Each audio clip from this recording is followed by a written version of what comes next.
Hello and welcome to Through the Mist with me, your host Owen. This is a Void and Verse Theory podcast. We look at the law and try to understand how it all works. In this episode, we'll be looking at Cyclops and Centaurs.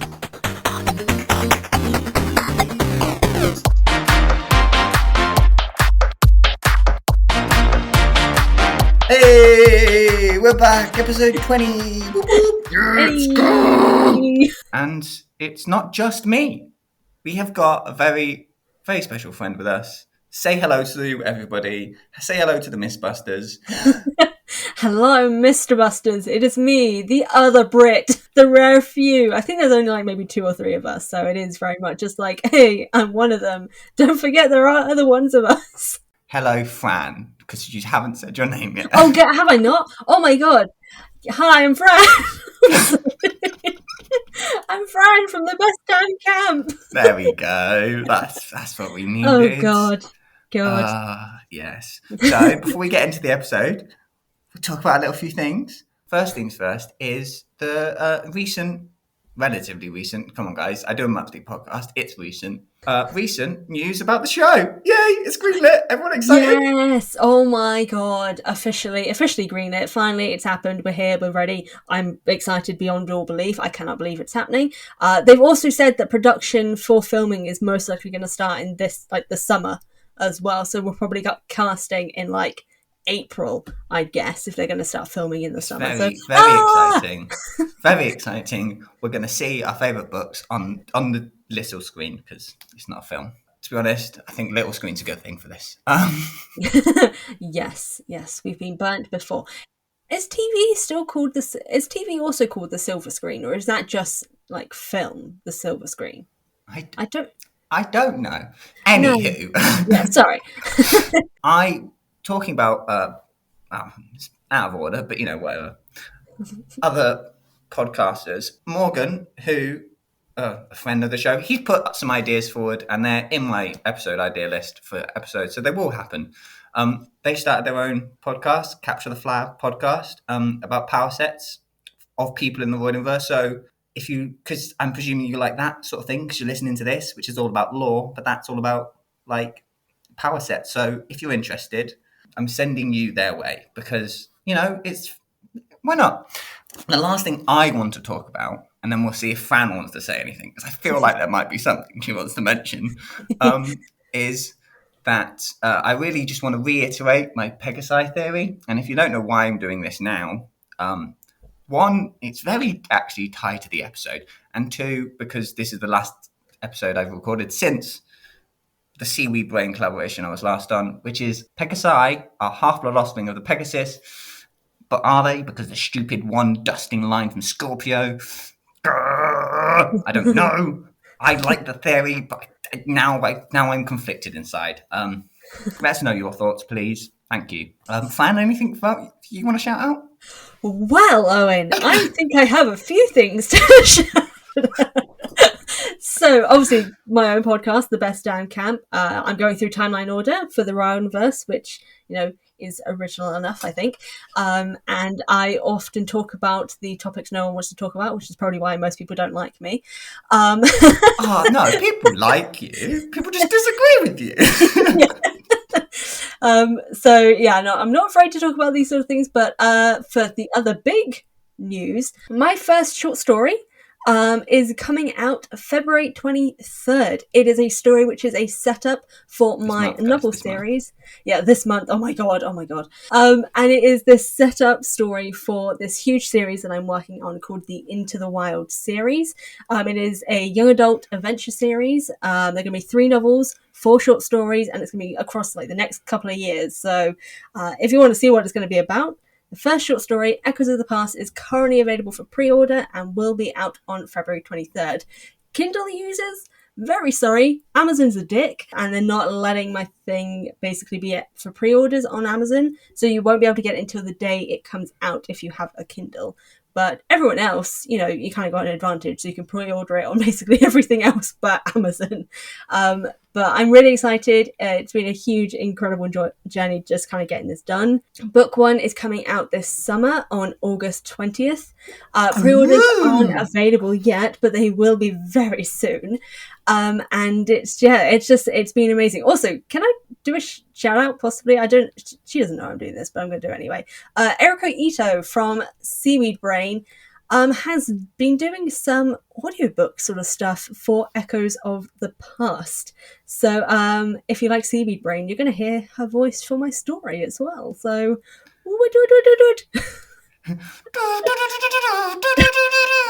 Hey, so we're all I was family. It feels wrong to say family, but family. I don't know why it feels the wrong. found family. We're a found family. Oh my god, we're the found family trope. I love it. Anyway, yes. So make sure I will. I don't know if you send. There'll be a link. There'll be a link in the description. For a place to pre-order the book, or we'll work it out. I'll get one. It'll be down there. So yes, do that. Right then, we'll get into the episode proper now. Woo!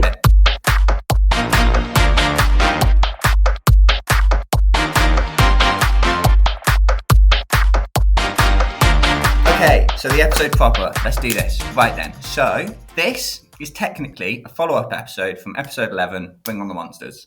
Another great episode title, if I do say so myself. If you don't know the pun in this episode title, I'm very disappointed. Yes, so in that, we were all looking about monsters and, like, the biology and, like, the fact that, like, basically it was me going, they should be exponentially grown and they haven't. Why is that? Just to summarise, so they're all born as per standard animal procedure. They fight, then they do their thing, fight heroes, dust a Tartarus, whatever they do. We'll talk about that later. Lifespan isn't infinite as you're linked to mortal belief, so you fade over time. So an individual monster fades over time, but the race, so there's like a limited number of monsters there ever can be at one point. Their final fading, it acts like their final death, and then they're replaced by new ones being born. Some individuals will have longer lifespans, like Polyphemus, because they are more prominent within the minds of mortals. And just to reiterate, when I say monster, I am talking about anything that poofs into gold dust. I don't care if they're good, I don't care if they're bad. They poof into gold dust. That is if you had the animal kingdom tree, a monster would be the species of, and the thing that links them all is they poof to gold dust. That is what a monster is. So we're all clear. This episode, we are going to focus in on Cyclops and Centaurs, like I think I mentioned in that episode, and look at monster lifestyles and that bit that they do between being born and their final death.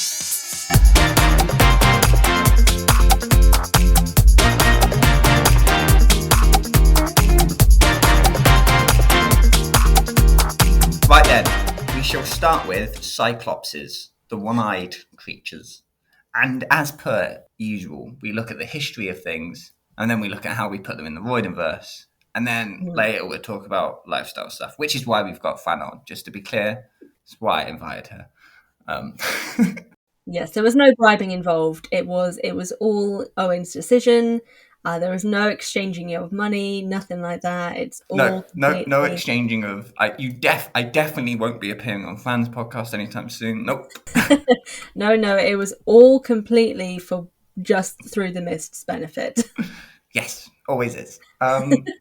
Yes, so in the real world, and I just wanted to talk about this, really. I don't think I really have this bit for Cyclopses, but in the real world, in IRL life, in non-mythology history, there's this theory that the idea of Cyclopses came from fossils of dwarf elephants that used to wander over the Mediterranean when it was dried out and just salt plains, and then ended up in Greece and southern Europe, Mediterranean Europe. And this idea comes from, if you have a look at picture, you will see that because of their trunk and on a skull, your trunk, there's just cartilage, there's no bone there, so it just looks like a big hole on these dwarf elephant skulls.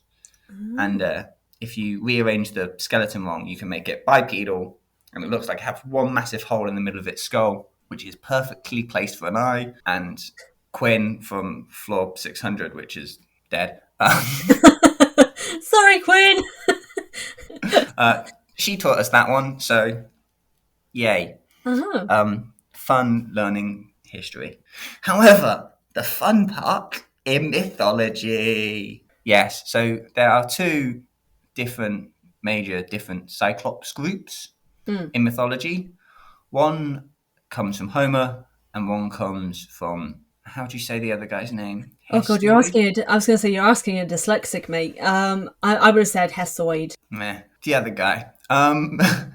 He's the guy that did the origin myth. So you know that guy. Ah, Because so his Cyclopses are the three elder Cyclopses born of Gaia and Uranus. The ones that are thrown into Tartarus that forged Zeus's light bolt became loyal to the Olympians, even though, as per usual, the Olympians killed them. Woohoo! Apollo killed one of them, yeah, or and a couple Poseidon of them. killed another as well, I think, didn't he? Wasn't Poseidon the one he killed? To be honest, I read it and went, it's not important for the episode, so I didn't take note. That's fair. That's I fair. just remember the Apollo one. Yeah, I think I only remember that one just because I think Apollo mentions it in Trials of Apollo, but because that's why his dad was mad at him or something at one point in He, time. he, he killed he killed the Cyclopses because Zeus's lightning bolt killed one of his lovers. Oh yeah, that was it. That You makes can't sense. take I it would out do on the big. You same. can't take it out on Dad, so he takes it out on the Cyclopses. Exactly. You know what? You know what? Fair enough. Fair enough. I get him. I understand. Then you have the Homer Cyclopses, and these ones are much more like Polyphemus. So they live in caves, eat people. They're shepherds and not blacksmiths, and they weren't necessarily loyal to the Olympians. Later on, so they're like the two original Cyclopses, and later on, like in Roman mythology, they seem to like start to merge and mix and become different combinations of the two. Mm, And this is kind of where we end up in the Voidenverse, yeah. where there are three Cyclops races. Yeah. So we have, and we get all this from Mar Gasket in everyone's favourite book, The Lost Hero. So Mar Gasket calls herself a Hyborian Cyclops of the Northern Clan. And these were the lot that built the Titans' weapons in the Second Titan War. But she also mentions the other two, her southern cousins living on islands tending sheep. So these will be Polyphemus and others. And she also mentions the other cousins, the elder Cyclopses, who are a few thousand years older. And apparently don't live anywhere. There's no location given for them. No, it's just straight up. They're a few thousand years older and then there's our older Cyclopses who are a few thousand years older. They think they're better than us. She is fully pulling a tantrum. It's the younger sibling energy. It's the younger sibling energy. So you get these different groups. So you get like the Margasket group who is more against humanity. Yeah. So then you get the likes of Tyson, who is follows in the Elder Cyclops footsteps is by smithing, but is more like the Southern Cyclopses in origins due to the fact that he's born of God and a nymph. Mm. And also, it seems that Rick invented the underwater forges. I spent about a couple hours, just searching for Poseidon's underwater forges, and they don't seem to exist. Yeah, I guess that kind of makes sense because, like, the Cyclopses in mythology seem to, other than obviously occasionally being born to Poseidon and a nymph, but even then, is that actually part of mythology? That's a good question. Is that Yeah, no, okay? that That was a is thing. okay. But other than that, I think like from most of mythology, the Cyclopses seem to be more tied to Zeus, obviously And due to the line Hephaestus. and Hephaestus. Yeah, They're full. They are very. It does talk about the elder Cyclopses forge the stuff in Hephaestus's forges in Mount Etna.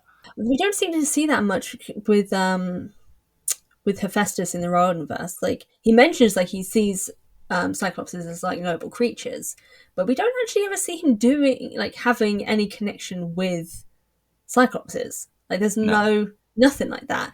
I wonder if, and because Rick does do this a lot, especially for Poseidon, because obviously Poseidon sucks in mythology, but because he's like, oh no, this is the dad of our main character, he's got to be somewhat nice. I think he's just given him more things to kind of make him seem better.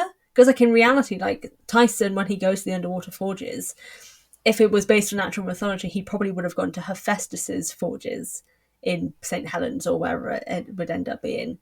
But Rick's kind of like, oh no, I've got to do something to keep Tyson connected to Poseidon and make Poseidon look like a good dad. So let's just make these things a thing, because it doesn't make much sense logically. Like how an underwater, like it's underwater. Like I don't think it showed how it works, but I'm going somewhat off topic, but it's stupid. I think the underwater forges is stupid. I like it. It's a cool concept, but I can, if I start thinking about it too hard, I can pick plot holes. For example, how are you keeping the metal hot? Mm-hmm.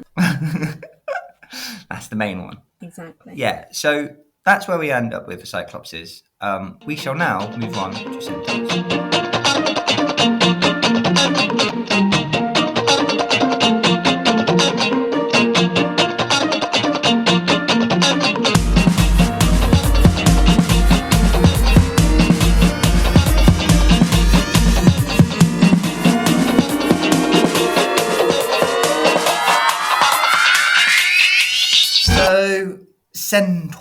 Centaurs. Centaurs. There's two sets of centaurs again, which is also shown in the Voidiverse, and these link up to it all. So you have their main origin myth, where this dude Zion was invited to dine on Olympus, tried to get with Hera, you know how it is. Zeus was like, nah, mate, I'm going to test you, and made a cloud look like Hera. The cloud's name is Nephili, which we'll shout out to her. The dude went, I don't care if it's Zeus, I'm still going after Hera. Went after the fake Hera and was punished, but Nephil still got pregnant and gave birth to either the first centaur or all of the centaurs. God, the poor woman, if it was all of them. She's a cloud, she's just doing what the god, and then she has to give birth to centaurs. It's like, come on, guys. Yeah. So really, the women really get the short end of the stick in mythology, but I guess that's accurate for most things. But damn, give them a break. There's also the horns. What are they called? Centaurs. I don't know why I forgot the name. And there's also the horn centaurs. Who once again, Zeus is involved, and this time he's going after Aphrodite. She eludes him, and he feels like he still needs to relieve some tension, so he relieves it over Cyprus. If you don't know what that means, good. Don't look it up. For the love of God, do not Google that. If you want, there's a little... It's in Wikipedia, if you just Google the Zeus Aphrodite horn origin thing, if you really want to know what I'm exactly talking about. But, it doesn't say it exactly, but it does say it. Anyway. No, oh my God. So, Zeus. This act over Cyprus led to the horn centaurs occurring. Oh God! So there you go. Cyprus got splattered, and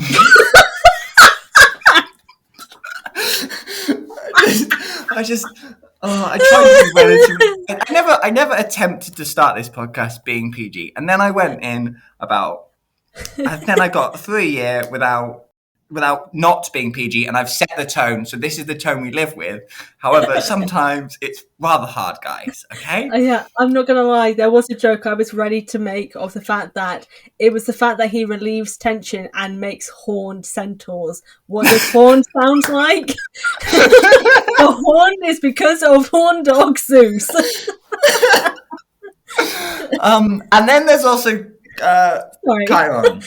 I'm just going to move on now. There's also just Chiron. He exists. He is a centaur, but he's not really. He calls the party ponies his cousins, and they very much are. He's not related, biologically to them, unless you go up and down the gods, sort of thing. And, well, actually, he's not related at all, because it's a cloud nymph that created the existing ones. Because, yeah. He's odd. He's different. We'll forget about him. They only really have one myth besides those two origins, and it very handily leans into the party ponies, where they get drunk at a wedding, try to steal a bride, and they also try to steal all the other female guests and the young boys. For reasons unknown. For reasons, it is very much for reasons unknown. Even in the Yeah. myth, it's for reasons unknown. Like, it's not quite understood why that happens, but it happens. Yay! Yeah. And they're like, yeah, that's a fun myth. Yeah, that's like the only myth they're in. So then going to the Voidiverse and you get the party ponies, it makes all the sense. At least they stay. They just get drunk and have fun. But at least they've stopped their stealing of human ways, sort of thing. Yes. That we know of. Yes. It's never actually stated. It's never stated they don't steal mortals, but... But we can hope. Because also, where are they getting all this memorabilia that they've got of, like, the crazy straw hat drink and, the different, like... Okay, maybe they've stopped their stealing of human ways, but they haven't stopped their stealing ways, and they go raid gift shops. Okay, we'll go with that. Yes, you also... You get Chiron, whatever, move on, I don't care about him for this. And then the Horned Centaurs, the Cyclops ones, you do see those fighting against the Romans, which is... Like, there's not really a myth about the Horned Centaurs. I tried to find out whether they were with the gods, against the gods. They just kind of existed on Cyprus. Yeah. And that's about as far as I could tell them. So then we do have the whole mortal influence about people, about things, which, muddies the water. So then being against the Romans is not the longest of stretches. Yeah. Yeah. We're now going to take a quick break and be back after this music, because I don't have any messages. I'm not. Cool.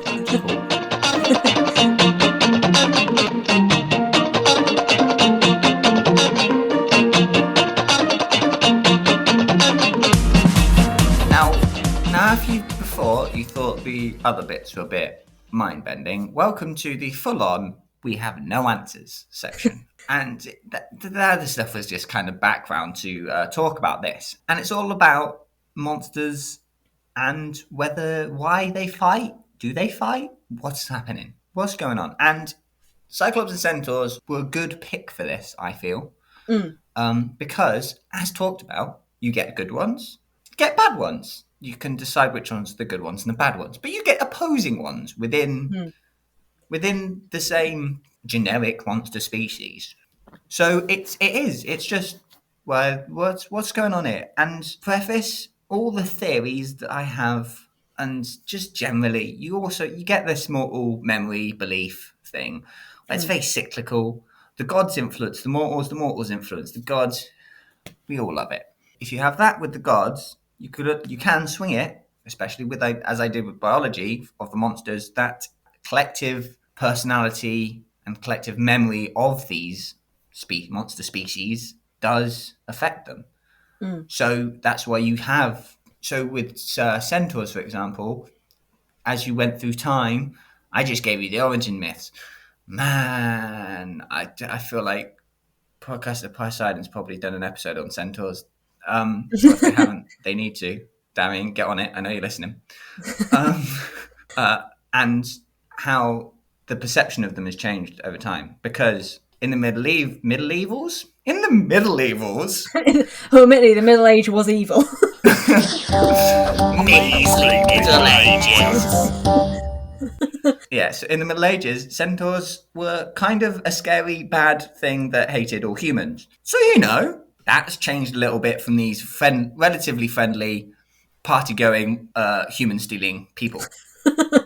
Yeah. So it changes. So then you get this range of monsters which unfriendly and friendly, but then you get the things like I think it's a double-ended snake. I can't be bothered to read it, from Toaton. And this guy is the most annoying guy. He's just the most annoying guy because he's literally just on his way home from work. He's a participating member of society. It's very annoying. It's just annoying. He's just annoying. Any thoughts, Fran? I have a few, yeah. I would say, just from the idea alone, just on like the whole influence from mortal belief and memory. It does just make a lot of sense, like just the logic behind it all. I think there's just so much about, like, obviously the gods themselves, like they literally move continents, not on a regular basis, but often enough that they themselves have had changing personalities, that the only logical follow-up is that the same thing happens for monsters. Like, oh god, who was it? There was a particular monster who was, well, even actually no, oh god, what are they called? The monster eating chains. What are they called? The mincemeat. They pop up everywhere, and they're just like a donuts, random monster donuts, something like that. Yeah. Well, they get donuts there at least, but like it was basically like a random pop-up fast food place that anywhere a monster is, or like a collection of monsters, that it just turns up, and it's for monsters particularly, but like they're everywhere, and like everyone seems to even recognize the brand. But like that is very much like a human consciousness sort of thing, because like there is an influence there of, oh my god, wait, the demonization of fast food chains as a monstrous thing of capitalism and also on our health is what led to monsters starting their own food chain, because the monstrous collective image of fast food chains went into their own genetic makeup, boy! Yes! Oh my god. That is how Through the Mist works when I'm not recording an episode. The logic is there, the logic is sound. The logic is sound. So beyond the fact that it's just collective human, while I'm talking, I'm also trying to find the name of this thing because it's going to annoy me until I do. Besides the whole God's memory influence stuff that is very Roidenverse specific, you can also throw in nature versus nurture here. Yeah. And do monsters attack because of instinct or because that's what they're taught to do? Because you get the schooling scene in Bottle. Bottle. I've never heard that saying out loud. I've seen the abbreviation, but I've never actually heard someone say abbreviation out loud. I was like, oh yeah, it would actually be described as Bottle. Monster Donut Shop. It's Monster Donut Shop. Monster Donut Shop, that's it. Yeah, it's like a Dunkin' Donuts. And I'd now just pictured the Monster Munch guy, but with a donut. Oh my god, though. Yes. Is Monster Munch run by monsters? Oh my god, wait. Oh, Rick, that would have been a brilliant sponsorship deal to bring into your book. A bit too British, but you know. Maybe, but they were in England. They were in England before the gods. They had to, yeah. Anyway, yes, so... Nature versus nurture. Nature versus nurture. So, like, you get the scene, but also, apparently, demigod is a delicacy. Apparently, demigod tastes very nice to monsters. Yes. So, you know, it might just be, but that yummy food. So they hunt it, you know, as we did once, before we invented the farm. Which is, wait, are humans the monsters to farm animals? Here's the question, though, because demigod is a delicacy, but do they eat mortals just because? Or... Because we do know that Cyclops, so obviously the ones that do eat, they're the ones who also eat just general people as well, sometimes it seems. But predominantly, seemingly, demigods, because most demigods fall into their trap. But other monsters... we've not heard or seen or attack humans. What are the Canadians? Oh, the bear twins, isn't it? The bear twins. No. The giant dodgeball Canadians. Oh, the cannibal. We're very Sea of Monsters today. I don't even remember what they were called. I can't remember either. But they're Canadians. Cannibals in Sea of Monsters. But they're also cannibals, which is not technically correct. It annoys me every time now. Once I worked it out. Oh, the Laestrogian giants. Yes, Canadians. Laestrogian giants, Canadians. Yeah, they just seem like cannibals, but they don't eat anyone, so they're not exactly. But we never cannibals. see them eat anyone. Yeah, they never say that they do. Also, they're not cannibals because they don't eat their own kind. Yeah, that's stupid. Come on, Rick. Basic research. It's a very human way of looking at life. Guys, think of the monsters, okay? And then you get the Amphibia. It's a great show. You should all watch it. Amphibania. double-ended snake that's in a suit that's going home to his wife. Like, he clearly is a participating member of the business world. Take that with a pinch of salt as you will. Yes, that's right. A monster participates in the business world. Fine. A monster involved with capitalism? Did Luke No, start listening to never. podcasts? But yeah, basically any of our podcasts, I'm pretty sure every single one of us at some point have said F capitalism. So that's like, clearly he's doing quite right. And like Apollo at one point in his description, I've got it down here, hang on. Blah, blah, blah, blah, blah, blah, blah. Yeah, if you don't, they don't necessarily all want to kill you. They will only kill if provoked. Like 98% of the time when Percy kills a monster, it's because the monster wants to eat him. Or is demigod just too delicious that all monsters want to eat it? Except this one guy who's with a god disguised as a mortal and Meg, but he's like, nah, I'm just going to go home to my wife. Maybe it's more just in like that whole thing in the series of like, depending on who your godly parent is, it depends on how many monsters bother you. So maybe because Meg is the daughter of Demeter, which isn't like the most high powerful goddess, she's kind of like lower on the scale. She's one of the OGs. She is one of the OGs, but she is one of the OGs that, alongside Hestia, is usually forgotten, which is sad because they're pretty cool. So maybe that's why. Maybe it's just kind of like, you know, I won't get out of bed for less than a Poseidon. Yes, maybe it's just because we've been following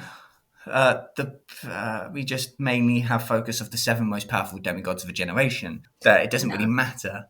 They all just smell kind of delicious. Yes. Maybe that's it. Maybe with power, maybe that spell that one lady did that made all monsters can smell demigods. Maybe it's a deliciousness scale. And maybe the only reason satyrs aren't evil is because they're vegetarians. Unless you're Grover and you're killing humans in a game as a deer. Still vegetarian. Still vegetarian. But the moment that you just said maybe there's like a deliciousness scale, I was like, wait, does that mean like the most powerful demigods are like a lush store? Like you don't even need to be anywhere near it and you can smell the lush from like a mile away. Yeah, you just walk in past and like, there's a Poseidon nearby. Yeah, literally, basically like that. That smells a bit like clams. Poseidon. It's like that scene in Son of Neptune, where they're like quite a distance away from monsters, but like one of the giants immediately can smell Percy, but can't smell the other two. Like he can't smell Frank and Hazel. He can only smell Percy. Percy's a strong one. He is. He needs to take more baths. That's probably it. He can't get wet, so he just stinks. Although I was surprised by that because I'm like Hazel was a daughter of Pluto, but maybe just, I don't know. Oh, she was technically dead, so yeah. Also, there's the hierarchy of the 2 different views. Maybe a Mars kid. So maybe actually Frank would probably be more comparable to a Poseidon. Yeah. Because a Mars would be more comparable to a Poseidon. I said Poseidon twice. Oh, wait, hold on. Because Frank is a descendant from someone who is a demigod of Poseidon, so he is technically connected to Poseidon in some way. So technically, maybe Frank's sent as a descendant. Yeah, but that's too far gone. Maybe more it's like it just adds to the extra Poseidon smell of Percy. And that's why Hazel wasn't noticed. There's a tiny extra amount of Poseidon compared to the other 2. Yeah, so you get a bit more of that, and so the other 2 fade into the background. But maybe it's just like a scale of just like who smelt first, or basically a lush store. Like you can smell the lush store further away, and that's due to the power of the strength. There's a of lush the nearby, guys. I don't want to go near it. I'm going to sneeze. I don't really kind of know how to talk about this, but it's kind of where we are. Which is just, it's an odd one. It's an oddball, guys. We're just a bit oddballing. It's odd. I think in the end, it's a bit of a combination of everything we've just talked about. Yeah. Where it's a bit of mortal, conscious, collective memory influencing whether they're all nice to humans or bad against whether they are for demigods or against demigods, good or evil. You can pick your side, and so you get those differences in the Cyclopses, where, like, I mean, there's other media where Cyclopses are evil. So human consciousness would go, well, Cyclopses are evil. But there's also the old stories where Cyclopses were good. And the old stories do hold a lot of weight when we're talking about this sort of stuff, because it is what these guys are based off. So their old stories are like the root, and they cling to them, but they can emanate a little away from those. So they could become bad, but they still came from this other thing. So you get the evil Cyclops, you get the evil Centaurs, you get the good Cyclopses, you get the good Centaurs. And then also, just generally, how are these guys brought up? Are they taken to Poseidon's underwater forges that may or may not have existed in mythology? Probably didn't, but are cool to think about. Or are they thrown on the street and left there to fend for themselves and become resentful of everyone and end up, or are they brought up by an evil mother who just likes to eat demigods? It's all this, all those questions and more on this is the end of the episode, so on nothing. I think I don't. You got any more closing comments? Because I think that's me wrapping everything up.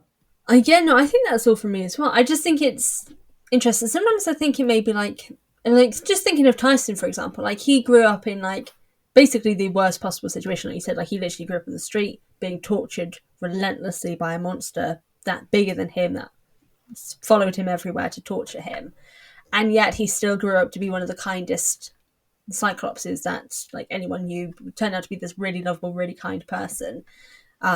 Cyclops. And I wonder if sometimes it's like that whole thing. Monsters are people too. Monsters are people too. That feels like something at least one demigod has done a campaign on, isn't it? Oh yeah, that'll be me. I don't know what cabin that would be, but there's someone. Oh, maybe Hephaestus thing. It could be Hephaestus because they are for Cyclopses, but I was also thinking maybe. Oh God. Who is there is a goddess somewhere who is about balance. What is her name? It's the judge. Yeah. She holds the lyre. I can't remember. She holds the balance scales. I can't remember her name. If you guys don't know what we're talking about, come on guys. She's in every piece of media ever. At least a depiction of her. And in every lawyer TV show as well, there is an image of that statue. And she is a goddess. But she, any child of her, I think, would also be the people to start up something for monsters are people too. That would be a cool child to see. But yes. You never listen to the pod. Get on it. Add it to the next book. Do it. Yeah, do it. Or just add it to the show. Just give more minor god characters a few speaking roles, even if they're not important. Just have them be there. Just have them be named in the cast list. Exactly. Have me be one. Yes, bring on the podcasters. Bring on the podcasters to the show. Let us be the confused British demigods. This is pointless because he definitely doesn't listen to this. But whatever. If the listeners go and tell them, that'll be great. What was I going to say? But so sometimes even if the nurture sort of situation was that, and even if both nature and nurture were both negatives, sometimes people can just end up as good people, even if they've had terrible experiences. By nature, Tyson is a monster, and by nurture, he grew up abused and unhappy and unloved, and yet he still was one of the most lovable people. So sometimes it's just maybe just the product of a person's character in general that can lead to them deciding to not fall into their nature, which I think Tyson is that example. Yes, this is a great discussion for any philosophy class you have, if you want to bring it up. I feel like it's a great way to talk about this sort of stuff without linking it to real people. Exactly. But you can talk about it. You can talk about it theoretically and theoretically at the same time. I think that's everything then. Fran, before I run the outro, anything replug everything now. Right. So if you want to pre-order my short story, which is the setup for the novel of my series, the Into the Wild series, you can do so on most platforms. The link will be in Owen's description box. It is entitled Echoes of the Past. If you also want to go through another Percy Jackson podcast that is going through the series in timeline order, you can check out my podcast, The Best Damn Camp. Yes, she actually looks at the books rather than just talks about generic things. And you can follow the social media for that is at Best Damn Camp Pod. I also have a YouTube channel where I do Percy Jackson theories via videos and stuff like that, and I do a Wild and Verse news as well, which just wraps up the news of the week. And that is a healthy dose of Fran on YouTube. Please subscribe. I would like that, please. And that's basically, I think, all I have. She's a proper content creator, this one, guys. Go support her. Yes, please. Right then. Music and outro.